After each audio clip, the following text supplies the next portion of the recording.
Hey guys, so today we're going to be going over removing the undercoat on your dogs. Some of you may have dog breeds that don't have an undercoat, they have a single coat. And then some of you guys might have dogs with crazy amounts of fur, small amounts of fur, and everything in between.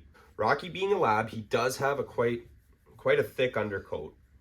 So sometimes, you know, throughout the year you wanna remove some of that. It can get a little stinky, it can just get to be a lot for them. You'll notice it. You'll have your normal fur on top, and then you'll have this like thick fuzzy stuff that's underneath, and that's the undercoat. And a lot of that stuff is loose and we can pull it right off. So there's different methods for doing this. I use what's called a FURminator. Started using one of these years ago on our family dog. So that's what I use. There's different products, obviously. You know, you can choose what you want, but this is the one that I go with. Your Spider-Man. And then a couple other things is we're going to be removing a lot of his undercoat. So we want a place to put it so we don't get a big mess. So I just take a plastic bag. I put it in here so it's just easier to put stuff in. And that's all it is. That's all you need. That's all we need. And be warned, they absolutely love this. He loves being FURminated. These things can look a little sharp. And it can seem like when you're pulling, it kind of tugs and it feels like it's kind of might be hurting the dog. It's not. Their fur is very thick. You gotta come over here. Come on. Sit. Good boy. So yeah, I just like to start, you know, somewhere up here and keep track of where I'm going. So I don't have to repeat. Some spots you'll have to go over and over and over and again to get it all out, but keep track of where you're going, the spots you've already done. You don't want to go over the same spot 10,000 times. Might irritate your pup. But when you're doing this too, like I know Rocky is extremely well behaved. He kind of just goes with the flow. I do know some dogs don't like being brushed, especially in certain areas like around their butt or maybe around their neck. They can get a little hesitant, and you need to know your dog, right? You don't want to push it with them. I'm just very lucky because Rocky is a very good boy and he likes this. Doesn't it feel good? So I'm gonna take his collar off here. Make sure we get all in the neck because he's got lots of thick fur in there. Yeah, I know. It feels good when you get your collar taken off and the scratches. So get right in the neck here.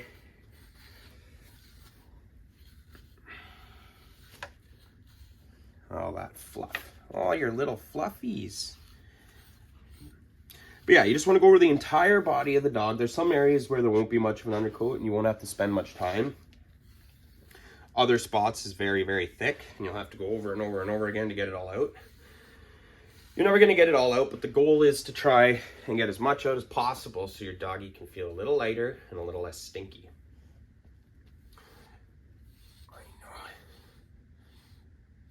Rocky, his main areas that have the most is on his lower area here, on his back legs, on his thigh, and in his neck. Got lots in his neck. Oh, are you getting a shave? Are you at the spa? So yeah, I'm not going to spend too much time. I'm not going to make you guys watch me do this his entire body because he's a big dude and it's kind of just repetitive. But that's it. That's all you do. And it just takes some time. Like I said, it takes about, usually for a full FURminating session, it'll take 40 minutes or so with this guy. Again, other breeds could take less or a lot longer. I saw one video on YouTube of a guy, I think it was a King Shepherd. He was doing this too. And he got like 2 shopping bags full, packed with undercoat. Absolutely crazy. And it took him a long time. And he does his outside because it gets absolutely everywhere.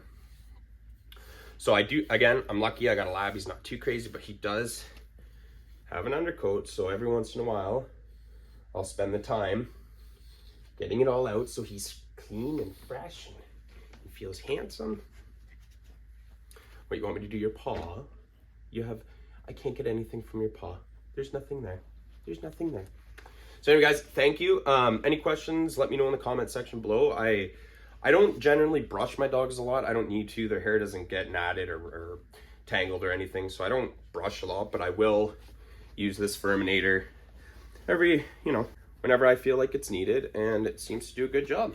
So anyways, guys, I highly recommend one of these if you do have a dog with an undercoat. From the experiences I've had, they like it. It feels good. It's like a nice little scratch and massage.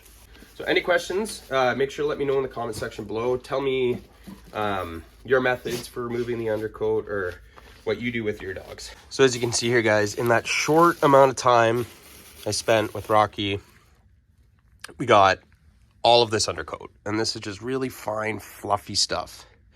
So you can imagine how much I would get off of him if I did his whole body and spent about 40 minutes doing it. Like I said, that's usually how long it takes. So yeah, that's pretty much it, guys. I hope you enjoyed this video. Let me know about your experiences with dealing with an undercoat on your dogs. And if you have any other tricks, tips, methods of doing this, let us know. And we will see you guys on the next one. Peace.